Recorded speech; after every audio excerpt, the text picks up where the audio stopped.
Hi there, folks. So I want to talk about a red flag in any friendship or relationship, and that is the silent treatment. This is where the person intentionally wants to punish you or manipulate your behavior by cutting off any form of communication with you. They don't acknowledge you, they don't even give you eye contact. And it's a very painful experience, and I've experienced it. So I want to share with you a story as to how I broke through this.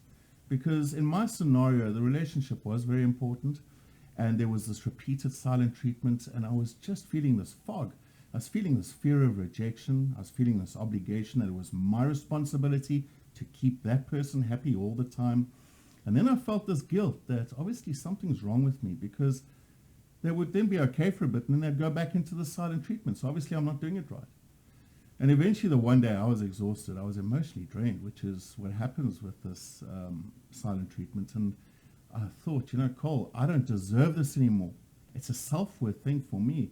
I cannot be responsible for that person's emotional state where I've said or done nothing wrong.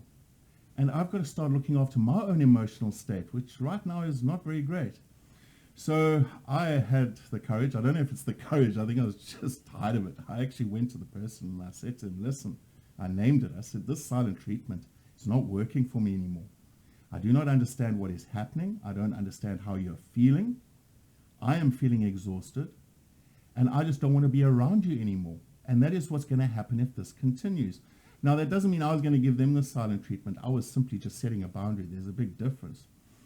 Well, the other person opened up, and it turned out that what they were feeling had nothing to do with me. They were just projecting something else onto me that they were feeling. And after that, the person realized what was happening, and through this awareness, our relationship and friendship really improved. Now, what happens, though, if you go into this vulnerable and courageous place to communicate with the person, and they just throw it back at you, they get more abusive? Well, that's when the red flag just shines even brighter. And then you are left, unfortunately, with two very difficult choices. The one is you continue to allow it, but as you allow things, you're then part of it. Or you have to make that difficult choice where you ask yourself, do I really want to stay in this relationship where it doesn't help my mental health and it diminishes my well-being? Now I have to move on. And that is a difficult choice to make. Now, I'd also like to just discuss parents and children when it comes to the silent treatment. I'm a parent. I've got two darling daughters.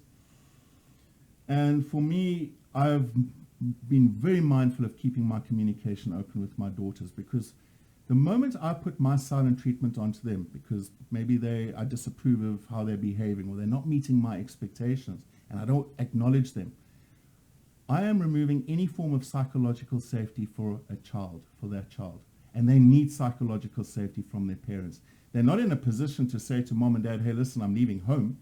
I don't want to accept this anymore. They've got to endure it. And it does damage their development. I mean, we are effectively making them responsible for our emotional states. We are parentifying them. They have to become the parent to manage us, to look after us at such a young age. And it's very unfair on them. And for me, as we keep this communication open, it does break that poison pill that can happen in families where there's silent treatment passed on from parent to child, and it keeps on going. You break that. So these are some thoughts and ideas, folks. So until we chat again, take care and stay aware.